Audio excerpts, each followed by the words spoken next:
This podcast is sponsored by nobody. Hey dudes, welcome to Splat from the Past, the only 80s themed horror sci-fi show where things can get totally radical. Now today I will be welcoming Dominique Lamssies. Dominique is a blogger slash writer, corpse aficionado. She has her own online store, House of Silent Graves, and we are going to deep dive George Romero's cult classic, Night of the Living Dead. As you know, I love Romero's movies, and I love that movie. I've talked to several people from it, and it's going to be a great conversation today. I had heard Dominique on, I believe it was the podcast Diecast or something along those lines, and they were talking about Night of the Living Dead, and I liked her energy, and I liked her humor on social media, so I reached out, and I am looking forward to this conversation. Halloween October is friggin' spooktacular, and I've got more and more toe curlers coming up, so just you wait. So yeah, here is my interview with Dominique Lamssies.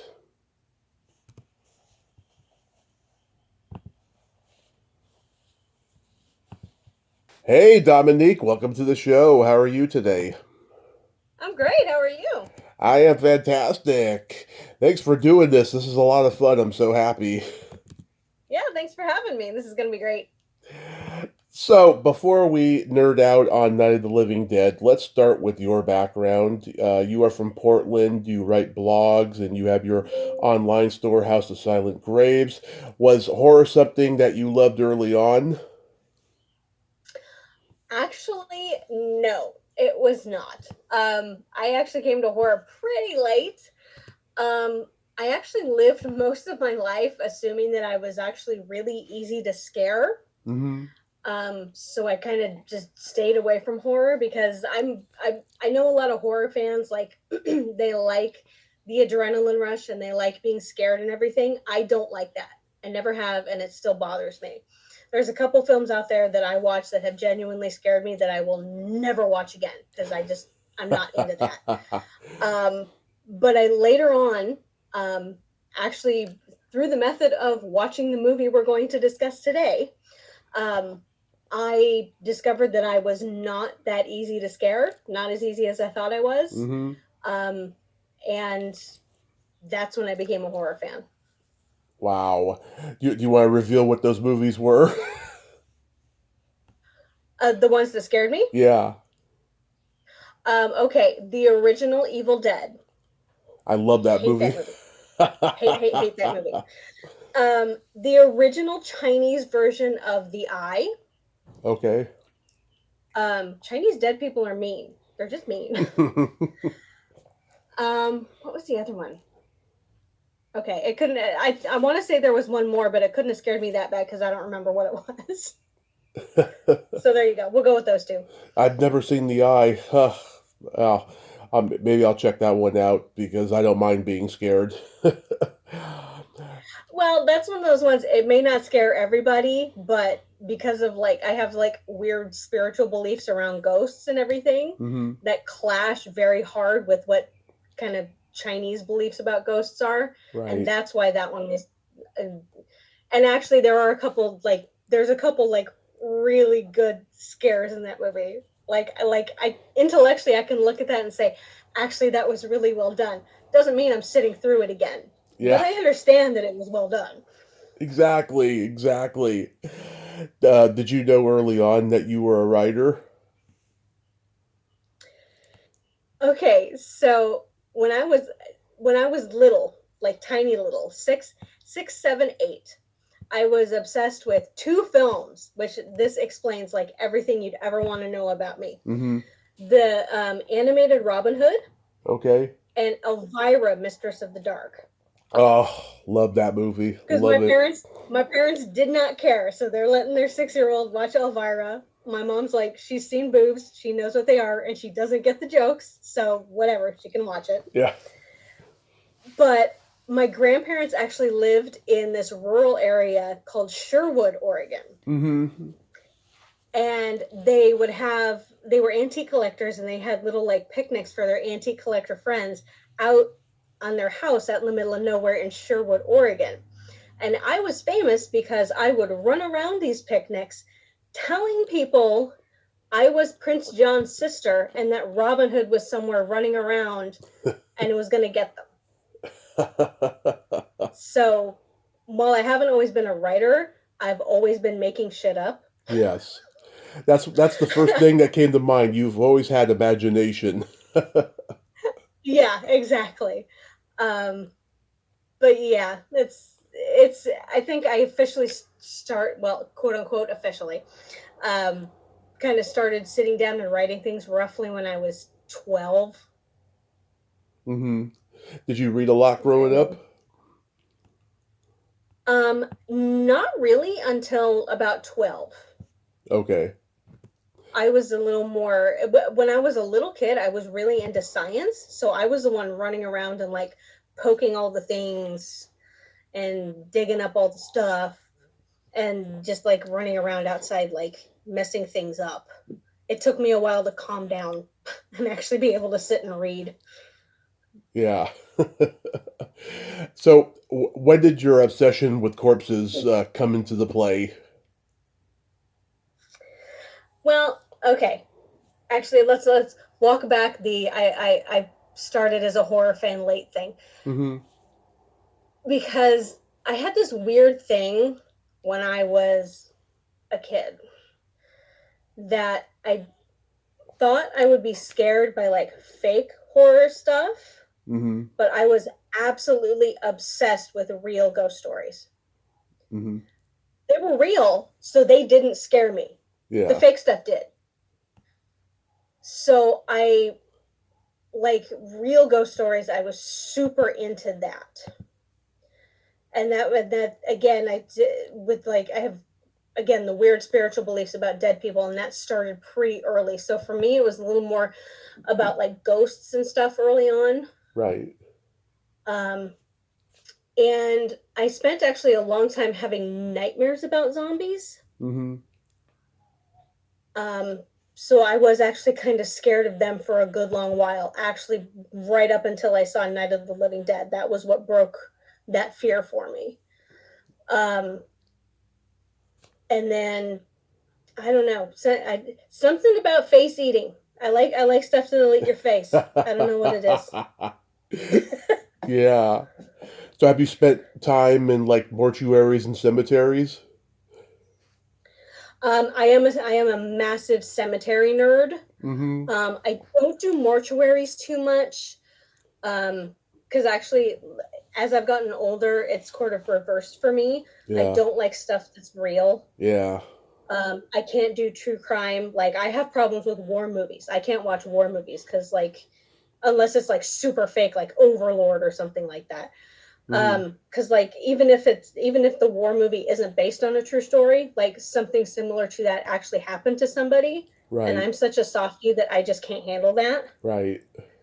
Um, but yeah, I love cemeteries. I collect cemeteries. Every time I go to a new place, I try and go to a cemetery at least once, and I take so many pictures. I'm actually sorting through now all the pictures I took from the First Christian Congregation Cemetery in East Haddam, Connecticut, which Hmm. is the cemetery they used in Let's Scare Jessica to Death, Yeah. that I was able to visit before I left New England. I, I can't go to them. They're just too depressing for me. And one thing I always think about when I see them, right? Sometimes graves are so close to each other. I'm like, oh my God, like how can they fit so many people underground like next to each other like that? It's weird. Hey, you ever been to New Orleans? Nope. Okay. Do you want me to tell you about how they do graves in New Orleans? Sure. Okay. So they have to build them above ground Hmm. because, like, actually, we saw this during Katrina that the ones that were below ground, like, actually, like, during the flooding, the body, like, popped up and floated away. So basically, what they do is they create oven tombs. So it's a big stone monument, like a mausoleum thing. and the door pops off. So it'll be stone and it'll have stuff engraved on it, but you can pop it off, and there will be shelves. So what they'll do is they'll put you in your coffin on one of the shelves. Mm-hmm. And then basically when the next person dies, they'll slide somebody else in. And by the time it gets full, usually what happens is one of the bodies and caskets is decomposed enough that they can basically just kind of shovel you to the back, and you fall through a gap and into a pit below the grave, and then they just pop the new casket right in there. Yeah. So Shit. basically all these tombs in New Orleans have like little piles of bones with shelves with caskets on top of them. Oh, that's creepy. Space saving. Yeah. God, that is creepy. Wow. So getting Yeah. into Night of the Living Dead, do you remember the first time you saw it? And how old were you when you first saw it? Okay. I absolutely remember the first time I saw it. I want to say I was 20, early 20s, Mm-hmm. 23, 24, something like that. It was Arts and Entertainment Network, A&E, back when they actually were like an art network and showed like music concerts and movies and stuff like that. During Halloween one year for the season, they actually showed Night of the Living. Uh-huh. They showed the movie at like 3 a.m. And like I said, up until that point, I'd had nightmares about zombies all the time. Mm-hmm. So I just thought, you know what? I know this movie is a famous zombie movie. We're going to do it. I'm going to conquer this fear. I'm going to watch this movie. And I watched it, and yeah, that was a life-changing moment. Definitely. In a lot of ways, on a lot of levels. And it impacted you from the get-go. Yep. Including the, like, 45 minutes after the movie that I spent just absolutely bawling. I still hate the ending of that movie. I watched it last night, so it would be fresh in my head for this, and I still cried. And I've seen that movie like 20 million times. Wow. I hate the ending of that movie. I know it's really sad. It's not semi happy like Dawn of the Dead and Day of the Dead is. It's really depressing. Yeah, Yeah, it's just bleak. I was probably 5. Our local PBS affiliate in the Bay Area would play it like at 2 a.m. or something late at night, and I was enthralled with it from the get go. This was experimental guerrilla filmmaking at its most groundbreaking, and I went back and watched it when I was 20, again on PBS late at night, and I had more appreciation for it, at 20 than I did at 5, and I realized, oh my God, Michael Jackson's Thriller kind of parodied it at the end when Ola Ray ends up in that abandoned house hiding from all the zombies. Yep, absolutely. Yeah, and it just had such a progressive message during the peak of the Vietnam era. There was a final girl in the lead, there was a black man in the lead who wasn't token. It was just breaking all the rules of horror up to that point. Oh God, yes. And it's one of those things where they kind of didn't realize what they had, Mm-hmm. because Dwayne Johnson is such a ridiculously good actor. Yep. He's so good. And he's just like, oh yeah, he was the best guy for this. I'm like, yeah, he was the best guy for it. He's like the best guy for pretty much anything he would audition for. Yeah, I'm blanking on what it is, but I saw him in something recently that he did just before he died. God, I wish I could remember what it was, but he was really good at it, and I was like, God, this is such a waste. And I've tried like reaching out. I've tried searching for like immediate family members of his to come on here and do a little tribute to him, but I've never been able to successfully find anybody. And I noticed too, none of them have like done a tribute to him. He was probably a very modest guy too. From what I've heard that he was, because he went on to like be a teacher at SUNY, one of the schools, and there's actually like an auditorium or something at one of the schools named for him. And he was super popular, and everybody loved working with him, and everybody just learned so much from him. Right, right.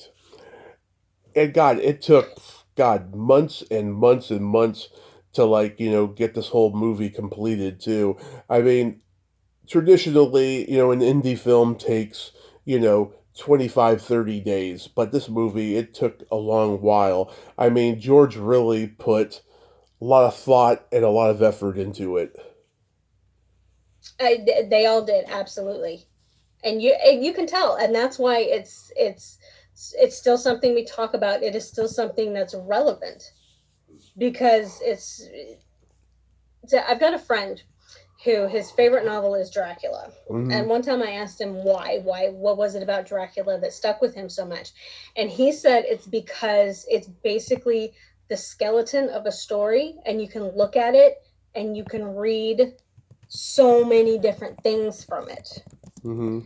And you can apply it to so many sort of methods of thought and philosophies and social situations. And that's why he feels that novel has lasted as long as it has, which I think is completely valid and correct. But that also applies to Night of the Living Dead. Because the other Yeah. films, the later ones like Dawn and Day, Land is a huge favorite of mine. Hmm. It's for me, Land of the Dead. That's like my generation Romero movie, Oh so I yeah. love that one. Um, but those ones are a little more specific. Hmm. They sort of said like we are addressing this specific thing, whereas Night of the Living Dead is just sort of like people being people in a bad situation, and especially like with the way things are going nowadays. Yeah, that's all familiar. Yeah. God. Yeah, I mean, I don't know how he did it, but he was able to just, make all these zombie movies and put like, social consciousness in them.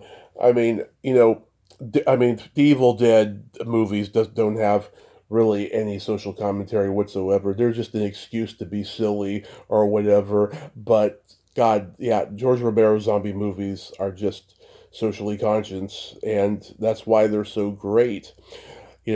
I've interviewed Judith O'Dea and Kyra Schoen and Bill Heinzman's widow Bonnie, John Russo, John Kirch, the zombie boy, who's like trying to get through the door in the Mm-hmm. movie.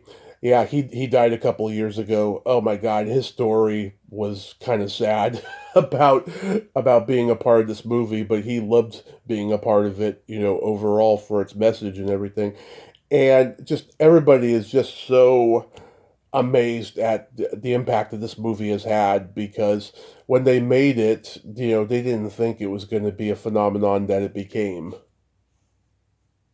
Right.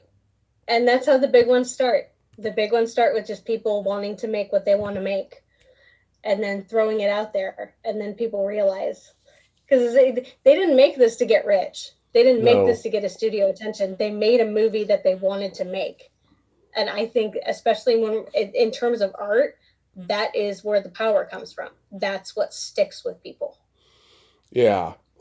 Carl Hardman, who produced the movie, he was a music producer, and he was looking for a new avenue in the business. And Kyra's his daughter. She told me, that he was looking for something new to do at the time.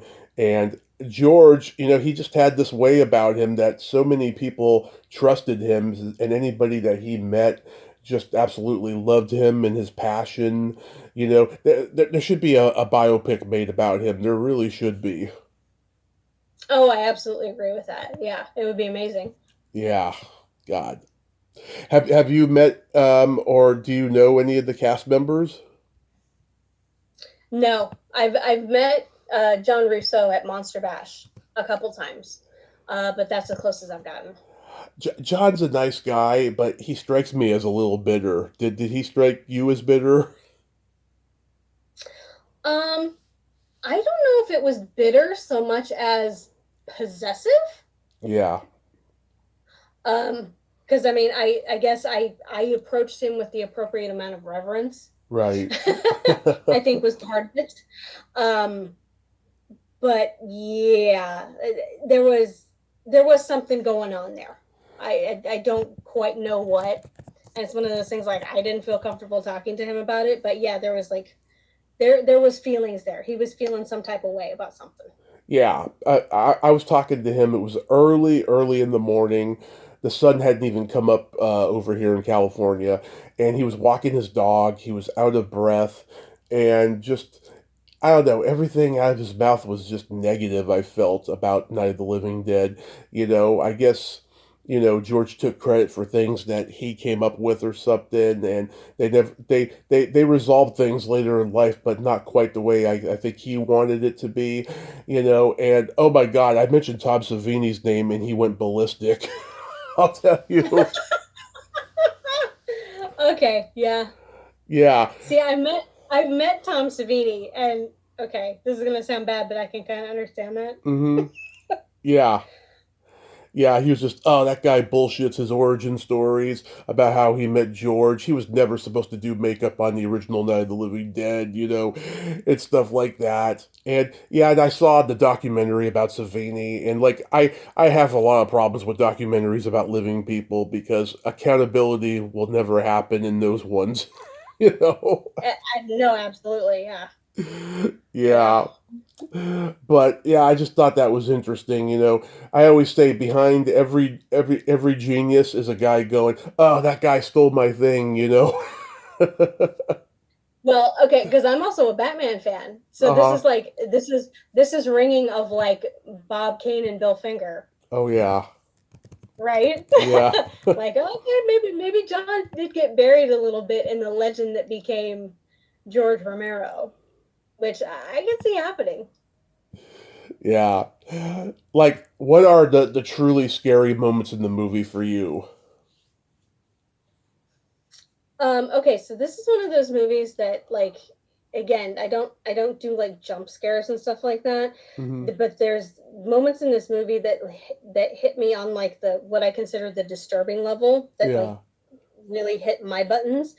One of the big ones is actually in the end when Ben ends up running to the basement and he locks himself in there and he takes care of Ben and Helen. And then there's just like nothing. And you Hmm. see him and he's pacing around and he's fussing because he's trying to do something because the whole movie Ben has been active. He has to do something. He's got to fix things. He's got to do something. He can help somebody some way do something. And he's pacing around and he's fidgeting with stuff. And then there's that moment where he realizes there's nothing to be done. He's just stuck here listening to the zombies upstairs shamble around the house and slam things, and he's trapped and he can't get away, and that messes me up so bad, being trapped in a little space Yeah. when there's the things out there that want to get you, and you can only hope that they forget you're there and wander off. That's a scary. That's that that's a scary moment. Yeah. that screwed me up so bad. That. um Yeah. Go ahead. That one moment when the blood splatters on the wall, I remember the first time I rented the movie uncut. I had never seen that before because they cut that out on PBS. But when first time I saw it, I was like, wow. I think that's what gave the movie an unrating. I think R was just starting at that time, but it didn't have an R Mhm. rating. It was unrated. I think that was probably the most controversial moment of the movie. Yeah, no, that was a good one. Yeah. Yeah, it just I don't startled know. me. I think the rest of it, for me, it's not. I don't know. It's not really a scary movie. Hmm. There's a lot of things that are like psychologically upsetting, like pretty much everything that comes out of Cooper's mouth. Yeah, God, I hate that guy so much. yeah, Um, but yeah, that was. Yeah, I don't know. It wasn't a movie that kind of that scared me, but it's upsetting, yeah. which is why I think I keep coming back to it because I'm one of those weird people who like I don't mind being disturbed. I'll sit Right. and I'll read, Lovecraft, 10 Ways to Tuesday, thinking about how we're pointless in the universe and be okay with it. Of course. So, Yeah. Have you ever been to Living Dead Weekend? no, I want to. One of these days I will. Yeah, Go ahead. I hear that this is the last year of it. Well, the Monroeville Mall probably is not going to be standing much longer. Right, because Walmart bought it, which is so sad to me because I always wanted to visit that mall, always. And um, I don't know if the cemetery is still going to be available for the future, but yeah, that's what I heard that they just were going to stop the entire festival or something. Yeah. This last June, I went to the Monster Bash conference, Hmm. which was in Mars. Hmm. Half an hour away from Monroeville, 15 minutes away from Evans City. So this year I finally made the trek. I hit both the cemetery and the Monroeville Mall. Right. And I did the Living Dead Museum. Um, yeah, the guy at the Living Dead Museum, because I asked him about it, he said, and again, this was in June, things could have changed by now. He hadn't heard anything, but it was most likely that it's Walmart. So, of course, they're going to go in there and they're going to rip the place up. Yeah. But apparently, he thinks there might be a problem Hmm. because apparently the mall is built over a bunch of coal mines. Wow. And the foundations of it actually had to be specially built, and you can't just rip the mall down Hmm. without like messing up the foundations and possibly caving things in. Hmm. So he thinks Walmart might have bitten off more they can chew if they want to redevelop it. And he thinks that might actually save it for at least a while longer. I hope so. Because apparently there's massive like foundation structural problems because of where it was built. Yeah. Oh my God. I hope Um, so. I hope that saves it because, God, I mean that movie is just legendary, and that mall is legendary, and just like every time I watch that movie, I just have this glee of like the mall. Oh, it's still there. right. Yeah. And yeah, like anybody who hasn't been to the Living Dead Museum, you absolutely have to go. It's so cool. Because they have like all the props and stuff that are left. They actually have set up like the radio that Ben uses in the house. Hmm. I don't know if it's the exact one from the movie, but they've got one that looks like it and it's motion activated. So every time you walk by it, it starts playing one of the news broadcasts from the movie. Wow. What, David Crawford? Yeah, it is Nice. actually really cool. They also somehow ended up with huge chunks of the shed from Evil Dead 2. Oh my There's a God. room with like the shed from Evil Dead 2 in it and part of one of the trees. Hmm. And I was asking about that. I'm like, how did you end up with this?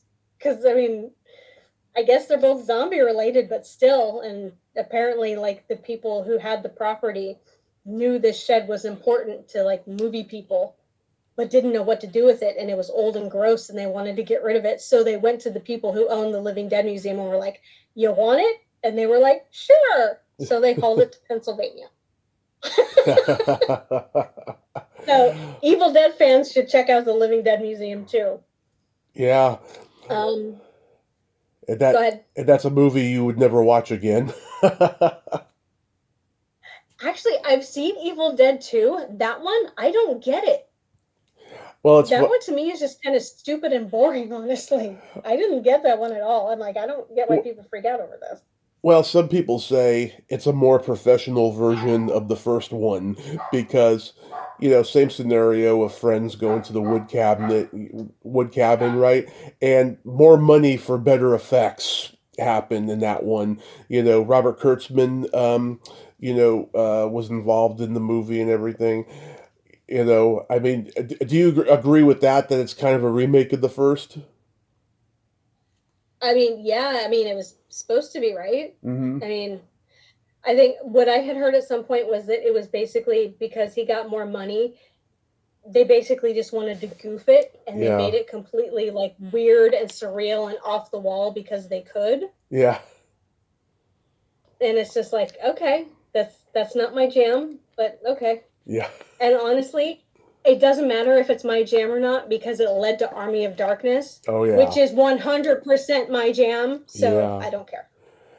That's how I first became aware of the Evil Dead movies. My dad took me to a movie, and Army of Darkness's trailer played before the movie, and it was really silly and funny. And I was like, "Wow, what's that?" You know. And I discovered the franchise that way.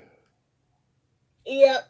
Yep. I can't even remember when I saw Army of Darkness the first time, but I Yeah, love it. I love that movie so hard. and I had seen that awesome box cover of the Evil Dead at my video store 100 times, but didn't know what it was and stuff too. So I was aware of that, but like Army of Darkness really sparked it for me. Yeah, so like Yeah. what the second horror con I ever went to, I met Judith and Kyra and Russ Striner there at Son of Monster Palooza in 2016. I had gone to the first one that year earlier, and this was my second con. And when I met Judith, she was just so sweet, and I made her cry. I said, I told her, she was a pioneer of the modern day Scream Queen. And if it wasn't for her, there wouldn't be any other Scream Queens, and we all wouldn't be there at that con. And I made her cry. It was so wonderful.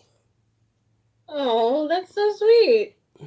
Yeah. Although I can't say I entirely agree with you Who because Fay Ray was Fay the Ray was the very first. first. Yes, she was the Oh very yes, Judith first. O'Day was Hmm. Judith O'Day was the first of the modern times. Right. Yes. But yeah, Fay Ray was the very earliest one. I think a lot of people took her for granted at the time because no one knew that horror was going to blow up and be what it became at the time. But Judith, yeah, I think she really set the template for all of them that came after. And I've had her, I did two interviews with her. One that was an email when I first started the podcast.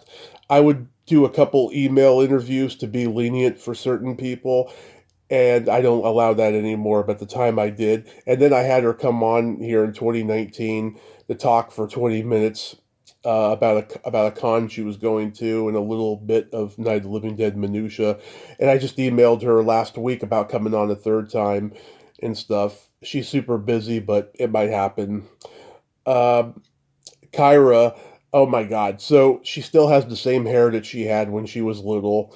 And we took a selfie, and after it was over, I had this big old string of her hair in my mouth and didn't even realize it. Yeah, and it was so funny. She was like, "Have a free lock on me." Wow. Her humor, because we gave each other a hug after, and so then Mm. that hair was in my mouth. But her humor is very dark and not PC, and so I get along great with her. And Russ is a great guy. I've DM'd him about coming on and stuff, and I know his daughter Ramona. She connected me with George's third wife Suzanne, who I interviewed and stuff. Yeah, I love the Romero people. They're really sweet people, and they are just baffled by the cult success of these movies as much as anybody is. Yeah, well, you make something good, people are going to keep watching it. It's funny. I told Judith that with that hair that she had, she looked like a girl that you'd see on Hugh Hefner's Playboy After Dark back in the late '60s. Just that blonde hair, and yeah. She looked like a swinger girl that you'd see on Playboy After Dark. And I don't think she had ever heard that before. I don't know. I think she was kind of taken it aback when I said that. Yeah, she probably hadn't heard that one before, but Yeah. I can't say it's wrong. I own the second print of the VHS on Media Home Entertainment, and I got it long after I met them. I wish I had it when I met them. I would have gotten it signed by all of them. It's a beautiful box cover in good shape. It's over 40 plus years old, and Hmm. I cherish it. It's one of my most prized possessions. That's awesome. What What do you think of the 1990 remake? Okay, I don't understand why it exists. I'm not saying it's bad. It's Mhm. fine, but it's, I mean, largely shot for shot the original, and I never understand why people do that. I just don't get it. I mean, Tony Todd, if anybody is going to take Dwayne Johnson's place, Tony Todd is perfect. Um, I'm a huge Babylon 5 fan, so I was happy to see Patricia Tallman. Mm-hmm. But that, for me, it was just like, why? I had It wasn't bad. mhm. But I had Patricia Dahlman on the show. She was my first guest of 2020, and she is like one of the guys. She is just a lot of fun, and she is a hoot, and I just adored her. I think that her take on Barbara was really really good, and yeah, I mean, while it's not the original, I still can watch it and enjoy it. yeah. So, okay, I'm going to tell the story. I love this story. Hmm. Years ago, I went to, it was a Babylon 5 convention in Ontario, California, called Hmm. Voice of the Resistance. Hmm. And the big thing was they had like 90% of the cast there. Well, Patricia Tallman, she is one of the guys, and she actually can have kind of a mean sense of humor. Yep. So they did that thing where, like, even though it was a Babylon 5 convention, they had Klingons there, and like you would go to them and like pay them money, like, and the money goes to charity, and they would arrest somebody. Hmm. And then like someone else could go along and pay bail, which also goes to charity, and get them out. Well, she went and she had Richard Biggs arrested. So he got hauled off, and he's in the little Klingon jail in the other room. Yeah. And someone came along and bailed him out. And she was like, nope. And she went back and paid double to have him arrested again. At which point, someone else came and actually paid double to bail him out. So he got out again. And she was like, nope. And she went back and she paid triple to have him arrested again. And that time, like, nobody could afford it. So he sat there for like a couple hours, and then they let him go. And we're all just like, man, don't piss her off. Yeah. Yeah, I mean, our talk was just epic. I mean, she's got so many different sides to her, and I'm trying to remember. I went back and listened to it for some reason this summer, and I was like, God, that was such a great talk. I mean, she is just all in. She is fun, and she's a great storyteller, and Yeah. she laughed at the dirty jokes I told her. Yeah, I mean, she's fun. But yeah, I mean, going back to Tom Savini, whether or not he was originally going to do makeup for the original or not, he obviously loved the original so much that he wanted to do his version of it because he wanted to like present his vision of it. But the thing is, he didn't even do makeup for his remake. Oh God, I can't remember the name of the guy who did it, but he's pretty famous now and stuff. Wasn't it Greg Nicotero? Was it Greg Nicotero? It was some guy who wasn't famous at the time, but is now, from what I remember. Maybe it was Nicotero. I can't I remember. think it was Nicotero. But nevertheless, it wasn't him doing the makeup. And he revealed in the documentary that he started getting carpal tunnel syndrome around that time, and that's why he retired from doing makeup and just stuck to acting. But yeah, I mean, I can enjoy it. The 1990 remake, 2009 remake. That's the one where I'm like, why was this made? you know? I don't even think I've seen that one. Yeah, I didn't like it. Yeah. I didn't like it. Do you like Maybe I will someday. Go ahead. yeah? Do you like Return of the Living Dead? I like okay.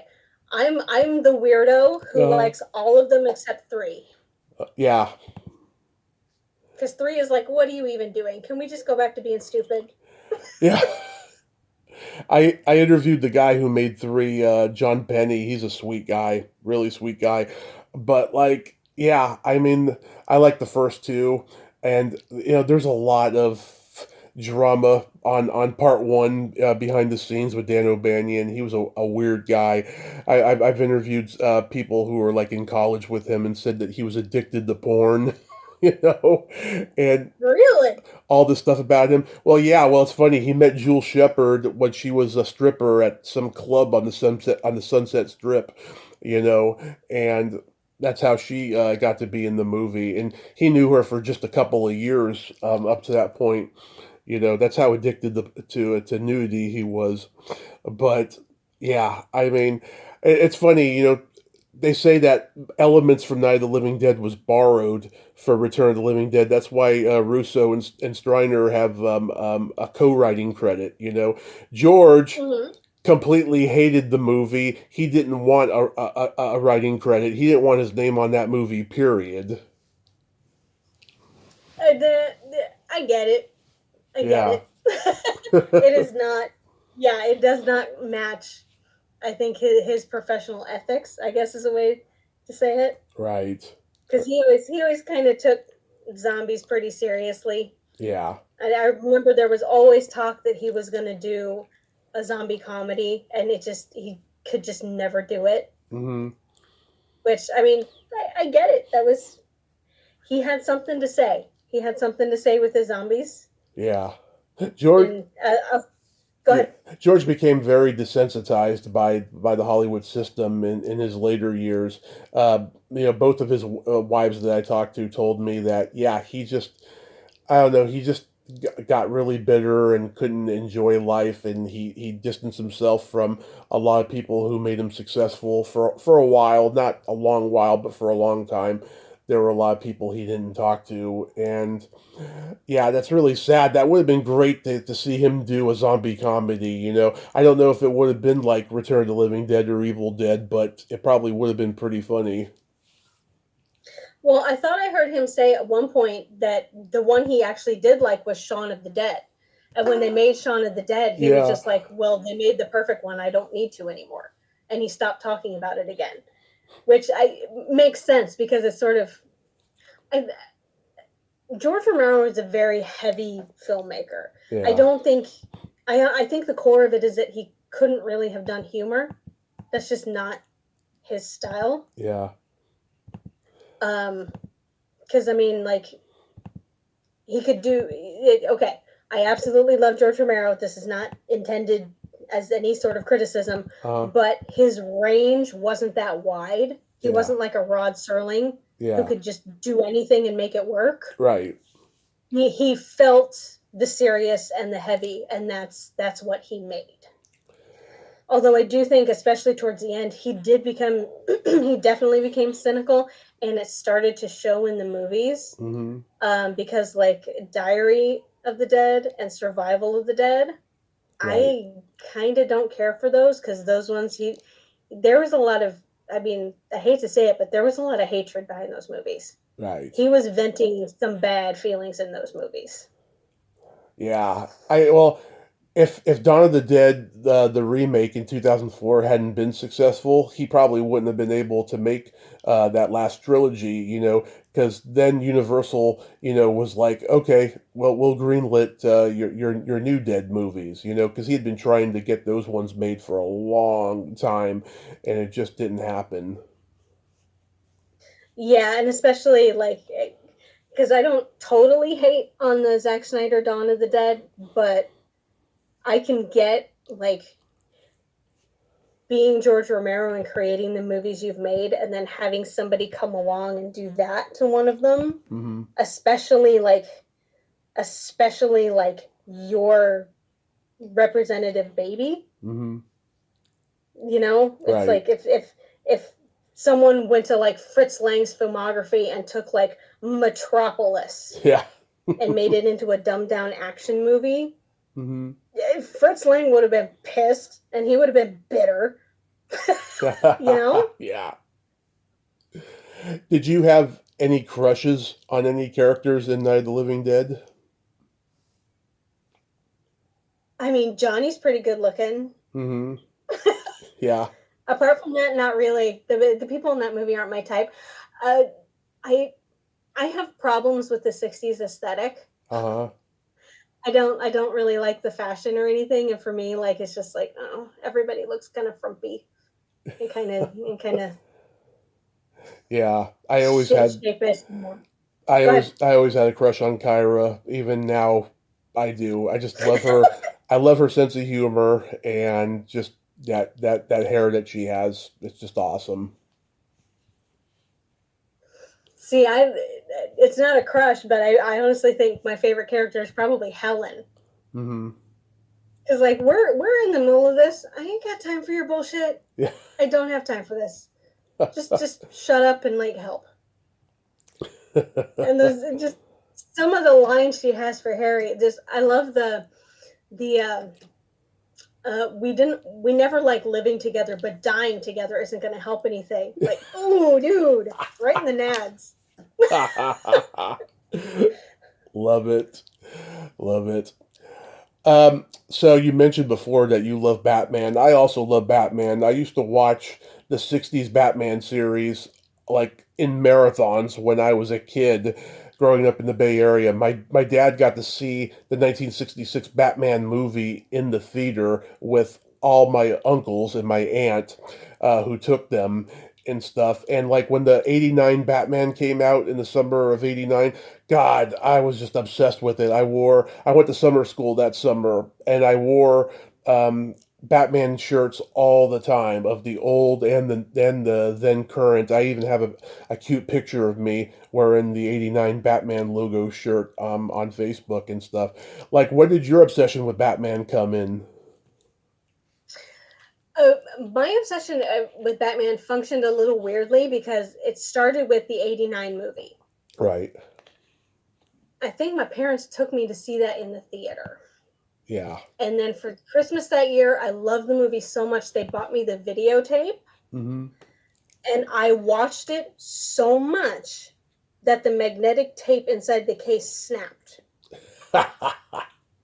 And my dad was like, "We'll get you a new one. We'll get you a new one. We'll get you a new one." They never did. I'm still pissed about it.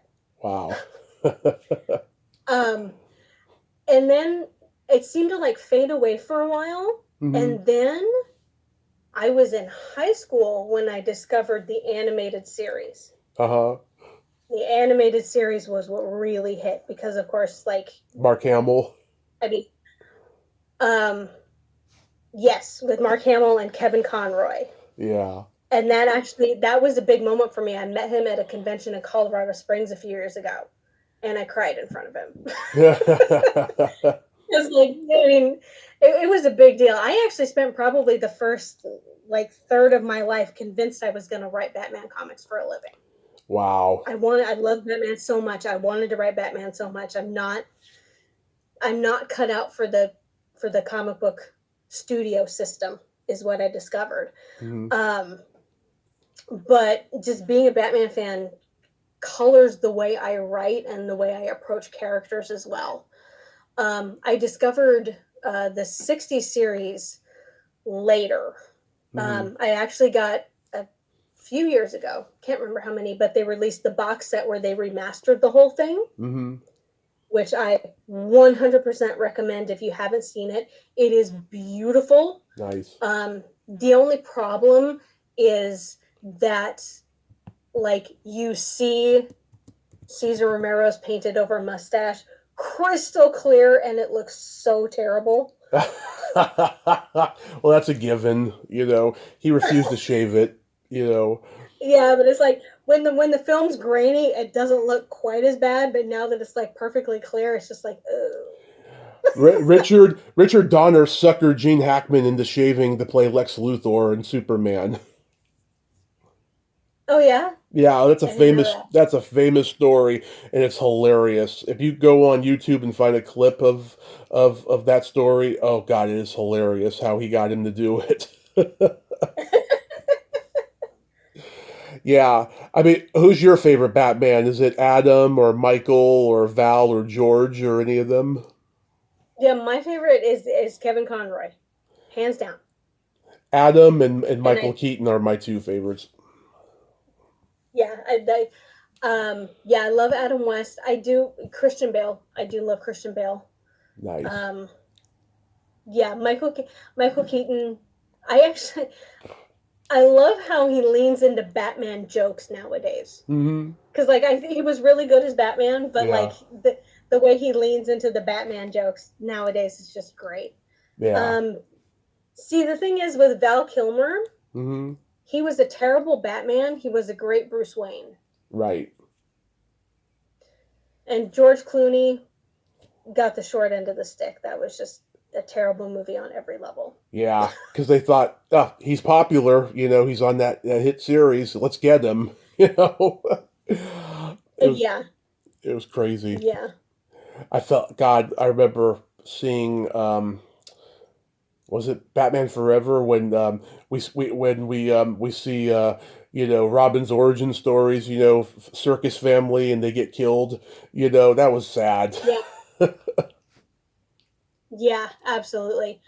But it's also like that was sad, but it was like Joel Schumacher sad. Yeah, So it was over the top and garish and ugly. yeah. And I'm coming from again the animated series, and when the animated series does that, it Hmm. just like curb stomps your heart.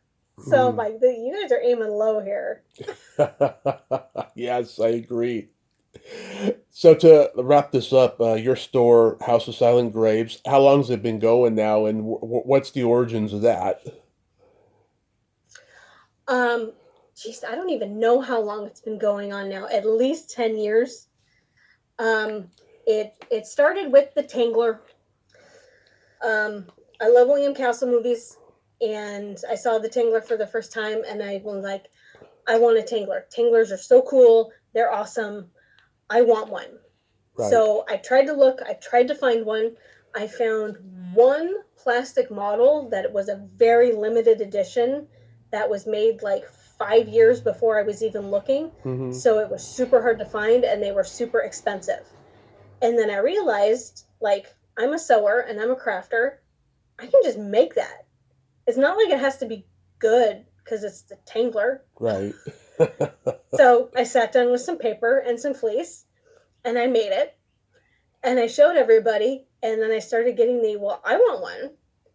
So I started making them for people and I kind of realized I can have these toys that I always wanted because I can just make them and other people buy them too. And then it just sort of ballooned from there. Wow, that is cool. That's so cool. How often do you write your blogs? I try to do them once a week. Um, I just had a big cross country move, so I'm trying to get back on schedule. Hmm. I am still in the middle of my Ingrid Pitt blog series. We are up in the mid 80s, I believe, with her work. When her work is starting to taper off, she's getting smaller roles. She's entering what I call her frumpy era because she's starting to play roles that are a little not as hot chick as Yeah. she was back in the 70s. Um, but I've been seeing some interesting stuff, some stuff that I wouldn't normally have seen. So there's Hmm. that at least. Nice, nice. Do you have a book in you that you want to write? Oh yeah, oh yeah. I am working on the novel. It goes very, very Nice. slowly. Yeah. That's unfortunately where I do have some issues with depression and anxiety, Yeah. and that's where it pops up, and I get stuck and kind of stop writing a lot on that. So Yeah. slowly working through it. Yeah, I was writing my memoir for a while. I need to get back to that. You start putting down things that you've never even told your closest friends, and you start crying, and then you're like, okay, I gotta take a break from this. Yeah, exactly, exactly. But I mean, that's what makes a good book. That's what Hmm. people are going to want to see. So you got to push through it. Yeah.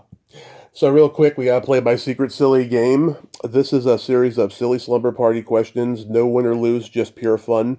And how the game works is, Okay. I ask you the question, you answer it, then you ask me that exact same question, I answer it, and feel free to comment on the answers because they might be funny. Okay. Go ahead. Dominique, are you ticklish? I am so stupidly ticklish. Are you ticklish? Yes. If you tickle me without warning, though, I might hit you in the groin. That is 100% fair. And frankly, I mean, you deserve it. So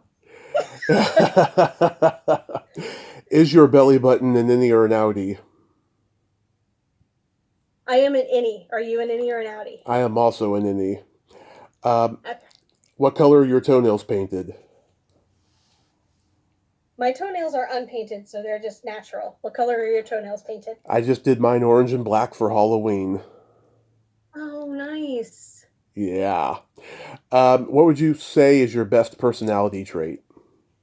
Um, I would say my best personality trait is actually my enthusiasm because I go full on Gomez Adams really easily. What is Hmm. your best personality trait? I have empathy and I have no filter. Best combination. Yep. I'm a Gemini. What can I say? Um, Right? what's your guilty pleasure? I don't believe in guilty pleasures. I embrace the cheese and I embrace stupidity 100% and completely. Hmm. So I don't have any guilty pleasures. I love my Ed Wood unabashedly, Nice. all that fun stuff. What are your guilty pleasures? Watching a raunchy sex comedy movie and eating pizza. Okay, why is the pizza a guilty pleasure though? I love pizza. Okay, but I'm that's not guilty though. okay. I know everyone has different views about guilty pleasures. I've learned that since I started asking that question. That's true. That's true. And then my favorite question, is there a stinky smell that just makes you gag? Okay, actually, my worst smell is lavender. I hate lavender. Yeah. Is there a smell that makes you just gag? Either farts or feet. Okay. I have family members to where I have to be used to the smell of farts, unfortunately. So The classics.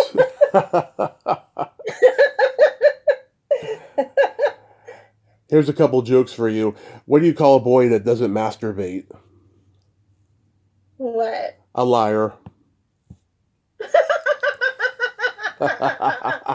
Truth. Yep. What kind of meat does a priest eat on Friday? Oh God, what kind? None. That's a good one. I like that one. Thanks. I love your laugh. You have a great laugh. Oh, thank you. Dominique, thank you for coming on today. I'm so glad that we follow each other now on social media, and you were a lot of fun, and maybe we can do another one in the future. And you have yourself a happy Halloween and the rest of the holidays, and be safe out there. You too, and thank you for having me. It was so much fun. My pleasure. Happy Halloween, everybody. Bye-bye. Bye. Well, there you have it. Dominique Lamssies, ain't she a sweetheart? Oh my God, I love her laugh. I love her energy. That was a lot of fun. And I really enjoyed that. She's awesome. I'll have her back on again. Well, until next time, this is Tommy Throwback Kovac saying, there's no shame in living in the past because the present sucks. Later, dudes.